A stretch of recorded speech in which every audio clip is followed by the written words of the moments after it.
ओम विघ्नेश्वराय नमः। संक्षिप्त नारद पुराण अध्याय 14।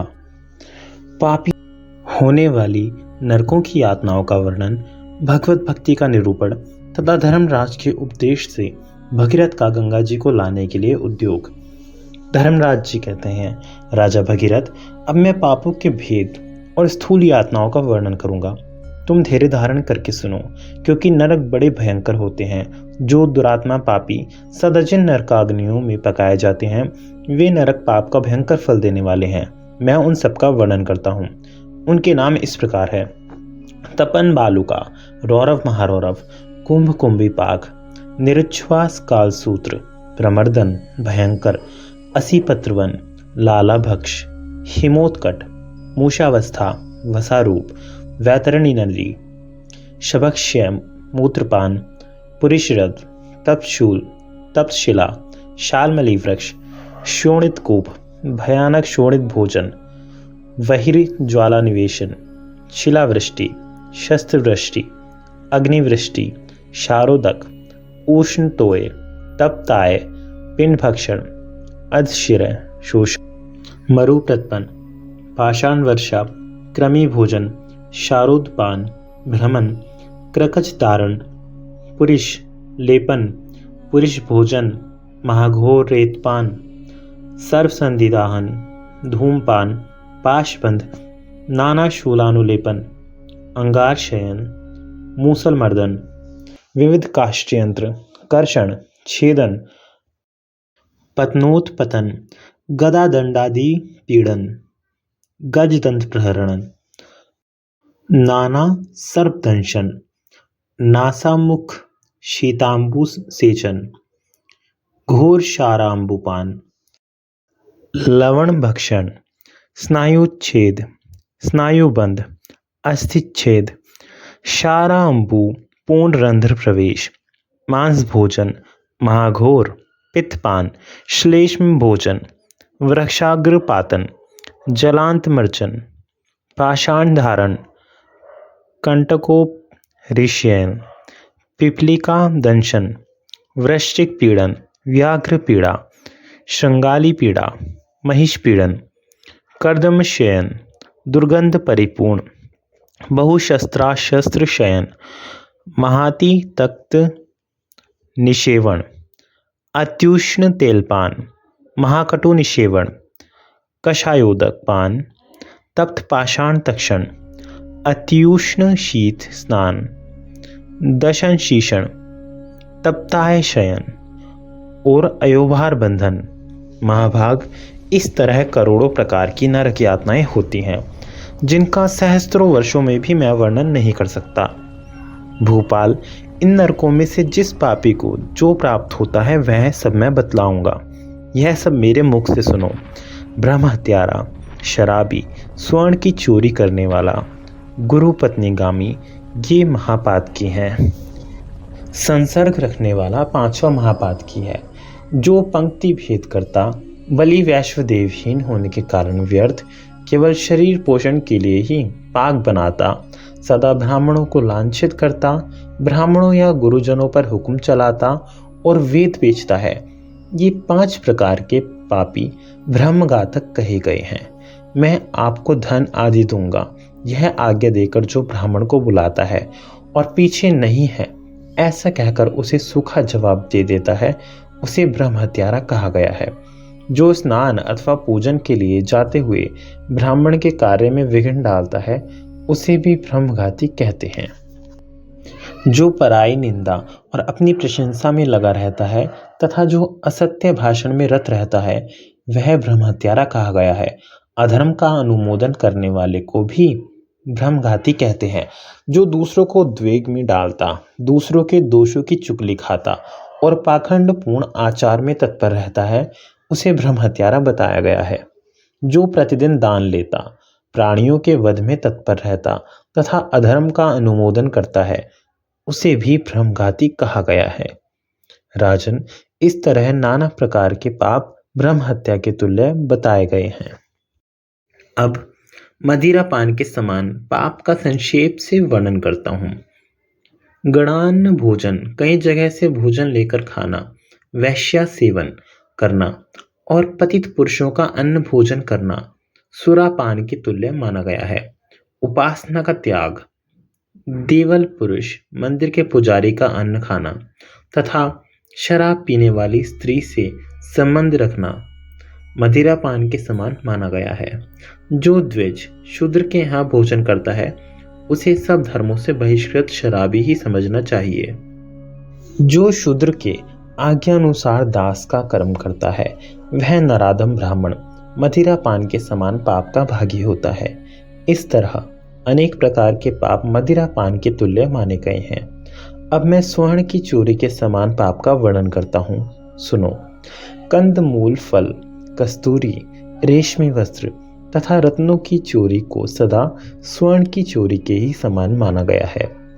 तांबा, लोहा, रांगा, कांस, घी, शहद और सुगंधित द्रव्यों का अपहरण करना स्वर्ण की चोरी के समान माना गया है। सुपारी, जल, चंदन तथा कपूर का अपहरण भी स्वर्ण की चोरी के समान है। श्राद्ध का त्याग, धर्म कार्य का लोप करना और यति पुरुषों की निंदा करना भी स्वर्ण की चोरी के समान माना गया है। भोजन के योग्य पदार्थों का अपहरण, विविध प्रकार के अनाजों की चोरी तथा रुद्राक्ष का अपहरण भी स्वर्ण की चोरी के समान माना गया है। अब गुरु पत्नी गमन के समान पाप का वर्णन किया जाता है। भगिनी, पुत्रवधू तथा रजस्वला स्त्री के साथ संगम करना गुरु पत्नी गमन के समान माना गया है। नीच जाति की स्त्री से संबंध रखना, मदिरा पीने वाली स्त्री से सहवास करना तथा पराई स्त्री के साथ संभोग करना गुरु तल्प गमन के समान माना गया है। भाई की स्त्री के साथ गमन, मित्र की स्त्री का सेवन तथा अपने पर विश्वास करने वाली स्त्री के सतीत्व का अपहरण भी गुरु तल्प गमन के समान माना गया है। असमय में मैथुन कर्म करना, पुत्री गमन करना तथा धर्म का लोप और शास्त्र की निंदा करना, यह सब गुरु पत्नी गमन के समान माना गया है। राजन, इस प्रकार के पाप महापातक कहे गए हैं। इनमें से किसी एक के साथ भी संसर्ग रखने वाला पुरुष उसके समान हो जाता है। शांचित महर्षियों ने जिस किसी प्रकार प्रायश्चित आदि की व्यवस्था द्वारा इन पापों के निवारण का उपाय देखा है। भूपते, जो पाप प्रायश्चित से रहित है उनका वर्णन सुनो। वे पाप समस्त पापों के तुल्य तथा बड़े भारी नरक देने वाले हैं। भ्रम, हत्या आदि पापों के निवारण का उपाय तो किसी प्रकार हो सकता है, परंतु जो ब्राह्मण से द्वेष करता है उसका कहीं भी निस्तार नहीं होता।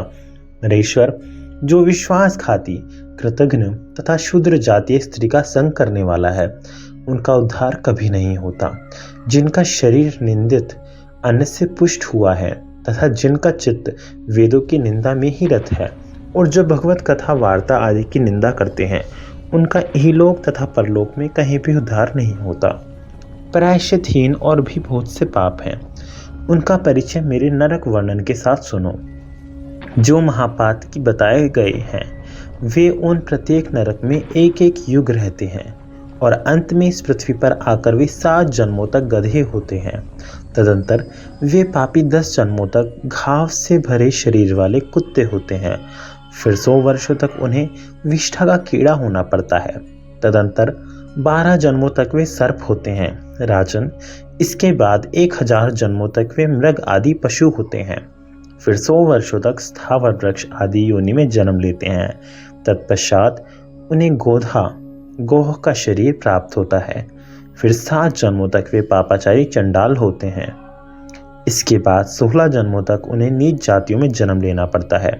फिर 2 जन्म तक वे दरिद्र, रोग पीड़ित तथा सदा प्रतिग्रह लेने वाले होते हैं। इससे उन्हें फिर नरकगामी होना पड़ता है। जिनका चित्त असूया गुणों में दोष दृष्टि से व्याप्त है उनके लिए रौरव नरक की प्राप्ति बताई गई है। वहां 2 कल्पों तक स्थित रहकर वे 100 जन्मों तक चांडाल होते हैं। जो गाय, अग्नि और ब्राह्मण के लिए ना दो ऐसा कहकर बाधा डालते हैं वे 100 बार कुत्तों की योनि में जन्म लेकर अंत में चांडालों के घर उत्पन्न होते हैं। इसके बाद वे विष्ठा के कीड़े होते हैं। फिर 3 जन्मों तक व्याघ्र होकर अंत में 21 युगों तक नरक में पड़े रहते हैं। जो पराई निंदा में तत्पर, कटुभाषी और दान में विघ्न डालने वाले होते हैं, उनके पाप का यह फल है। चोर मूसल और ओखली के द्वारा चूर्ण किए जाते हैं। उसके बाद उन्हें 3 वर्षों तक तपाया हुआ पत्थर उठाना पड़ता है। तदंतर वे 7 वर्षों तक कालसूत्र से विदीर्ण किए जाते हैं। उस समय पराय धन का अपहरण करने वाले वे चोर अपने पाप कर्म के लिए शोक कर्म के फल से निरंतर नरकाग्नियों में पकाए जाते हैं।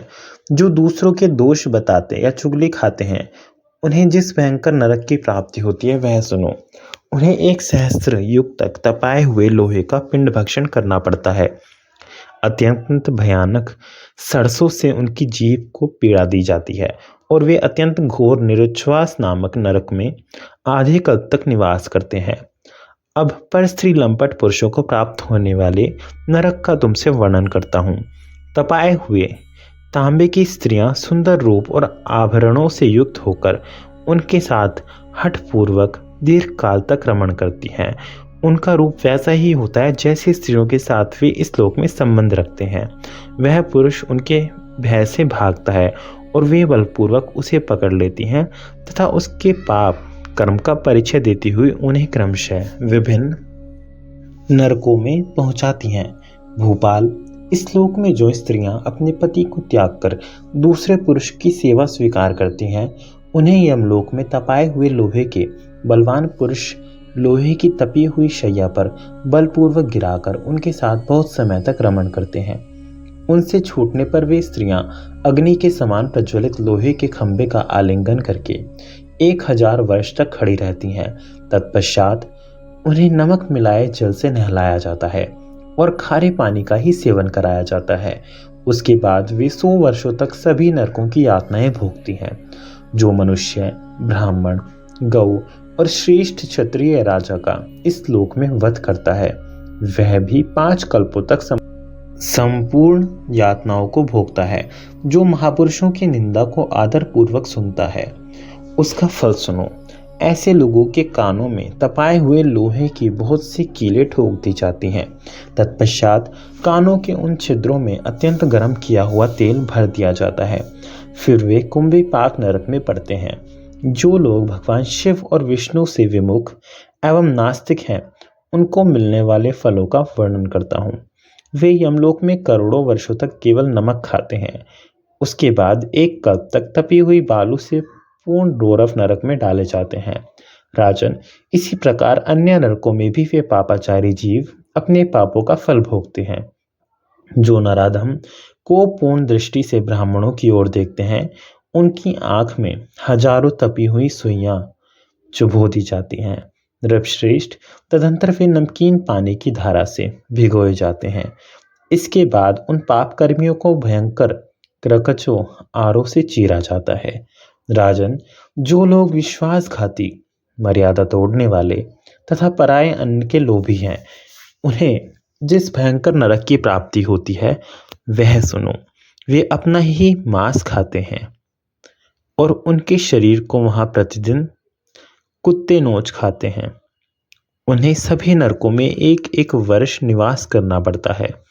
जो सदा दान ही लिया करते हैं, जो केवल नक्षत्रों के ही पढ़ने वाले, नक्षत्र विद्या से जीविका करने वाले हैं तथा जो सदा देवलक पुजारी का अन्न भोजन करते हैं, उनकी क्या दशा होती है वह भी मुझसे सुनो।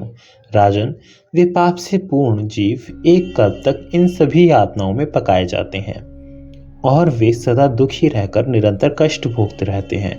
तत्पश्चात काल सूत्र से पीड़ित हो तेल में डुबोए जाते हैं। फिर उन्हें नमकीन जल से नहलाया जाता है और उन्हें मलमूत्र खाना पड़ता है। इसके बाद वे पृथ्वी पर आकर म्लेच्छ जाति में जन्म लेते हैं। जो सदा दूसरों को उद्वेग में डालने वाले हैं, वे वैतरणी नदी में जाते हैं। 5 महायज्ञों का त्याग करने वाले पुरुष लालाभक्ष नरक में पड़ते हैं। वहां उन्हें लार खाना पड़ता है। उपासना का त्याग करने वाला पुरुष द्रौरव नरक में जाता है। भूपाल, जो ब्राह्मणों के गांव से कर लेते हैं, वे जब तक चंद्रमा और तारों की स्थिति रहती है तब तक इन नरक यातनाओं में पकाए जाते हैं। जो राजा गांवों में अधिक कर लगाता है, वह 5 कल्पों तक सहस्त्रों पीढ़ियों के साथ नरक भोगता है। राजन, जो पापी ब्राह्मणों के गांव से कर लेने की अनुमति देता है, उसने मानो सहस्त्रों ब्रह्म हत्याएं कर डाली। वह 2 चतुर्युगी तक महाघोर कालसूत्र में निवास करता है। जो महापापी अयोनि योनि से भिन्न स्थान, वियोनि विजातीय योनि और पशु योनि में वीर्य त्याग करता है, वह यमलोक में वीर्य ही भोजन के लिए पाता है। तत्पश्चात चर्बी से भरे हुए कुएं में डाला जाकर वहां 7 दिव्य वर्षों तक केवल वीर्य भोजन करके रहता है। उसके बाद मनुष्य होकर संपूर्ण लोकों में निंदा का पात्र बनता है। राजन, जो उपवास के दिन दातुन करता है, वह 4 युगों तक व्याघ्र भक्ष नामक घोर नरक में पड़ा रहता है, जिसमें व्याघ्र उसका मांस खाते हैं। जो अपने कर्मों का परित्याग करने वाला है, उसे विद्वान पुरुष पाखंडी कहते हैं। उसका साथ करने वाला भी उसी के समान हो जाता है। वे दोनों अत्यंत पापी हैं और सहस्त्रों कल्पों तक क्रमशः नरक यातनाएं भोगते हैं। राजन, जो देवता संबंधी द्रव्य का अपहरण करने वाले और गुरु का धन चुराने वाले हैं, वे ब्रह्म हत्या के समान पाप का फल भोगते हैं। जो अनाथ का धन हड़प लेते और अनाथ से द्वेष करते हैं, वे कोटि कल्प सहस्त्रों तक नरक में निवास करते हैं। जो स्त्रियों और शूद्रों के समीप वेदाध्ययन करते हैं, उनके पाप का फल बतलाता हूँ, ध्यान देकर सुनो। उनका सिर नीचे करके पैर ऊपर कर दिया जाता है और दोनों पैरों को 2 खंभों में कांटे से जड़ दिया जाता है। फिर वे ब्रह्मा जी के वर्ष तक प्रतिदिन धुआं पीकर रहते हैं। जो जल और देव मंदिर में तथा उनके समीप अपने शारीरिक मल का त्याग करता है, वह भ्रूण हत्या के समान अत्यंत भयानक पाप को प्राप्त होता है। जो ब्राह्मण का धन तथा सुगंधित काष्ठ चुराते हैं, वे चंद्रमा और तारों की स्थिति पर्यंत घोर नरक में पड़े रहते हैं। राजन, ब्राह्मण के धन का अपहरण इहलोक और परलोक में दुख देने वाला है। इस लोक में तो वह धन का नाश करता है और परलोक में नरक की प्राप्ति कराता है। जो झूठी गवाही देता है, उसके पाप का फल सुनो। वह जब तक 14 इंद्रों का राज्य समाप्त होता है, तब तक संपूर्ण यातनाओं को भोगता रहता है। इस लोक में उसके पुत्र पौत्र नष्ट हो जाते हैं और परलोक में वह रौरव तथा अन्य नरकों को क्रमशः भोगता है। जो मनुष्य अत्यंत कामी और मिथ्यावादी है, उनके मुंह में सर्प के समान जोंकें भर दी जाती हैं। इस अवस्था में उन्हें 60,000 वर्षों तक रहना पड़ता है। तत्पश्चात उन्हें खारे पानी से नहलाया जाता है। मनुजेश्वर, जो ऋतु काल में अपनी स्त्री से सहवास नहीं करते, वे ब्रह्म हत्या का फल पाते और घोर नरक में जाते हैं। जो किसी को अत्याचार करते देखकर शक्ति होते हुए भी उसका निवारण नहीं करता, वह भी उस अत्याचार के पाप का भागी होता है और वे दोनों नरक में पड़ते हैं। जो लोग पापियों के पापों की गिनती करके दूसरों को बताते हैं, वे पाप सत्य होने पर भी उनके पाप के भागी होते हैं। राजन, यदि वे पाप झूठे निकले तो कहने वाले को दूने पाप का भागी होना पड़ता है। जो पापहीन पुरुष में पाप का आरोप करके उसकी निंदा करता है, वह चंद्रमा और तारों के स्थिति काल तक घोर नरक में रहता है। जो व्रत लेकर उन्हें पूर्ण किए बिना ही त्याग देता है, वह 80 पत्रवन में पीड़ा भोगकर पृथ्वी पर किसी अंग से हीन होकर जन्म लेता है। जो मनुष्य दूसरे द्वारा किए जाने वाले व्रतों में विघ्न डालता है, वह मनुष्य अत्यंत दुखदायक और भयंकर श्लेष्म भोजन नामक नरक में, जहाँ कफ भोजन करना पड़ता है, जाता है। जो न्याय करने तथा धर्म की शिक्षा देने में पक्षपात करता है, वह 10,000 प्रायश्चित कर ले तो भी उस पाप से उसका उद्धार नहीं होता। जो अपने कटु वचनों से ब्राह्मण का अपमान करता है, वह ब्रह्म हत्या को प्राप्त होता है और संपूर्ण नरकों की यातनाएं भोगकर 10 जन्मों तक चांडाल होता है। जो ब्राह्मण को कोई चीज देते समय विघ्न डालता है, उसे ब्रह्म हत्या के समान प्रायश्चित करना चाहिए। जो दूसरे का धन चुराकर दूसरों को दान देता है, वह चुराने वाला तो नरक में जाता है और जिसका धन होता है उसी को उस दान का फल मिलता है। जो कुछ देने की प्रतिज्ञा करके नहीं देता है, वह लाला भक्ष नरक में जाता है। राजन, जो सन्यासी की निंदा करता है, वह शिलायंत्र नामक नरक में जाता है। बगीचा काटने वाले लोग 21 युगों तक शैशव भोजन नामक नरक में रहते हैं, जहाँ कुत्ते उनका मांस नोचकर खाते हैं। फिर क्रमशः वह सभी नरकों की यातनाएं भोगता है। भूपते, जो देव मंदिर तोड़ते, पोखरा नष्ट करते और फुलवाड़ी उजाड़ देते हैं, वे जिस गति को प्राप्त होते हैं वह सुनो। वे इन सब यातनाओं नरकों में पृथक पृथक पकाए जाते हैं। अंत में 21 कल्पों तक वे विष्ठा के कीड़े होते हैं। राजन, उसके बाद वे 100 बार चांडाल की योनि में जन्म लेते हैं, जो झूठा खाते और मित्रों से द्रोह करते हैं।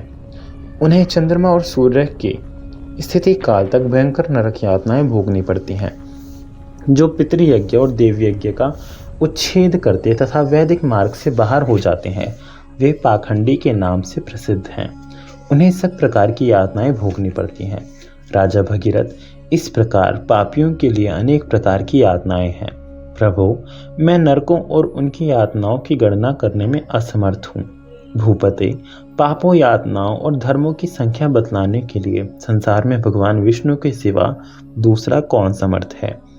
इन सब पापों का धर्मशास्त्र की विधि से प्रायश्चित कर लेने पर पाप राशि नष्ट हो जाती है।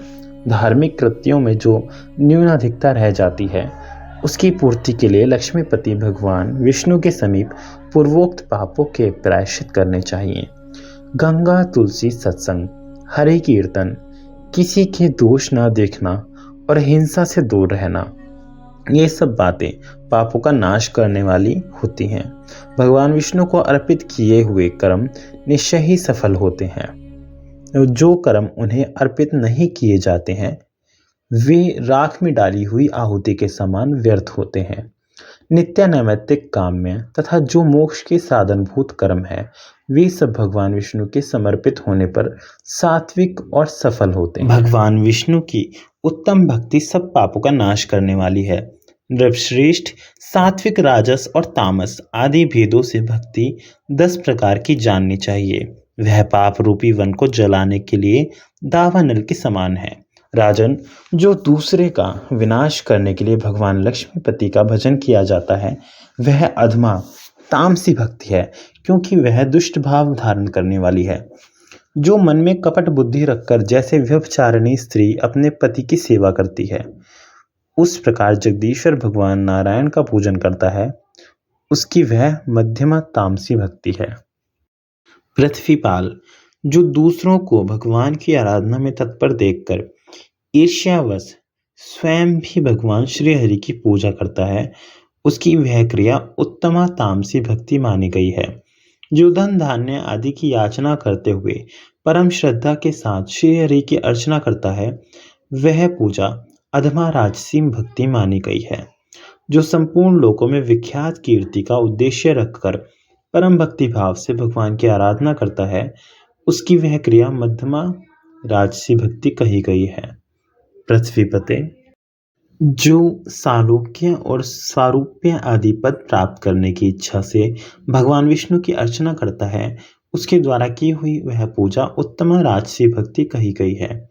जो अपने किए हुए पापों का नाश करने के लिए पूर्ण श्रद्धा के साथ श्री हरि की पूजा करता है, उसकी की हुई वह पूजा अधमा सात्विकी भक्ति मानी गई है। यह भगवान विष्णु को प्रिय है, ऐसा मानकर जो श्रद्धा पूर्वक सेवा शुश्रूषा करता है, उसकी वह सेवा मध्यमा सात्विकी भक्ति है। राजन, शास्त्र की ऐसी ही आज्ञा है। यह मानकर जो दास की भांति भगवान श्री लक्ष्मीपति की पूजा अर्चा करता है, उसकी वह भक्ति सब प्रकार की भक्तियों में श्रेष्ठ उत्तमा सात्विकी भक्ति मानी गई है। जो भगवान विष्णु की थोड़ी सी भी महिमा सुनकर परम संतुष्ट हो उनके ध्यान में तन्मय हो जाता है, उसकी वह भक्ति उत्तमोत्तमा मानी गई है। मैं ही परम विष्णु रूप हूँ, मुझ में यह संपूर्ण जगत स्थित है। इस प्रकार जो सदा भगवान से अपने को अभिन्न देखता है, उसे उत्तमोत्तम भक्त समझना चाहिए। यह 10 प्रकार की भक्ति संसार बंधन का नाश करने वाली है। उसमें भी सात्विकी भक्ति संपूर्ण मनोवांछित फल देने वाली है। इसलिए भूपाल सुनो, संसार को जीतने की इच्छा वाले उपासक को अपने कर्म का त्याग ना करते हुए भगवान जनार्दन की भक्ति करनी चाहिए। जो स्वधर्म का परित्याग करके भक्ति मात्र से जीवन धारण करता है, उस पर भगवान विष्णु संतुष्ट नहीं होते। वे तो धर्म आचरण से संतुष्ट होते हैं। संपूर्ण आगमों में आचार को प्रथम स्थान दिया गया है। आचार से धर्म प्रकट होता है और धर्म के स्वामी साक्षात भगवान विष्णु है। इसलिए स्वधर्म का विरोध ना करते हुए श्री हरि की भक्ति करनी चाहिए। सदाचार शून्य मनुष्यों के धर्म भी सुख देने वाले नहीं होते। स्वधर्म पालन के बिना की हुई भक्ति भी नहीं की हुई के समान कही गई है। राजन, तुमने जो कुछ पूछा था वह सब मैंने कह दिया, अतः तुम अपने धर्म में तत्पर रहकर सूक्ष्म से सूक्ष्म स्वरूप वाले जनार्दन भगवान नारायण का पूजन करो। इससे तुम्हें सनातन सुख की प्राप्ति होगी। भगवान शिव ही साक्षात श्री हरि हैं और श्री हरि ही स्वयं शिव हैं। इन दोनों में भेद देखने वाला दुष्ट पुरुष करोड़ों नरकों में जाता है। इसलिए भगवान विष्णु और शिव को समान समझकर उनकी आराधना करो। इनमें भेद दृष्टि करने वाला मनुष्य इहलोक और परलोक में भी दुख पाता है। जनेश्वर, मैं जिस कार्य के लिए तुम्हारे पास आया था वह तुम्हें बतलाता हूँ। सुनते सावधान होकर सुनो। राजन, आत्मघात का पाप करने वाले तुम्हारे पितामह गण महात्मा कपिल के क्रोध से दग्ध हो गए हैं और इस समय वे नरक में निवास करते हैं। महाभाग, गंगा जी को लाने का पराक्रम करके तुम उनका उद्धार करो। भूपते, गंगा जी निश्चय ही सब पाप का नाश कर देती हैं। नृपश्रेष्ठ, मनुष्य के केश, हड्डी, नख, दांत तथा शरीर की भस्म भी यदि गंगा जी के शरीर से छू जाए तो वे भगवान विष्णु के धाम में पहुंचा देती हैं। राजन, जिसकी हड्डी अथवा भस्म को मनुष्य गंगा जी में डाल देते हैं वे सब पापों से मुक्त हो भगवान श्री हरि के धाम में चला जाता है। भूपते, अब तक जितने भी पाप तुम्हें बताए गए हैं वे सब गंगा जी के एक बिंदु का अभिषेक होने से नष्ट हो जाते हैं। श्री सनक जी कहते हैं, मुनि श्रेष्ठ नारद, धर्मात्मा महाराज भगीरथ से ऐसा कहकर धर्मराज तत्काल अंतर्ध्यान हो गए। तब सब शास्त्रों के पारगामी महाबुद्धिमान राजा भगीरथ संपूर्ण पृथ्वी का राज्य मंत्रियों को सौंपकर स्वयं वन को चले गए। वहां से हिमालय पर जाकर नर नारायण के आश्रम से पश्चिम की तरफ बर्फ से ढके हुए एक शिखर पर जो 16 योजन विस्तृत है उन्होंने तपस्या की और त्रिभुवन पावनी गंगा को वे इस भूतल पर ले आए। ओम नमः शिवाय।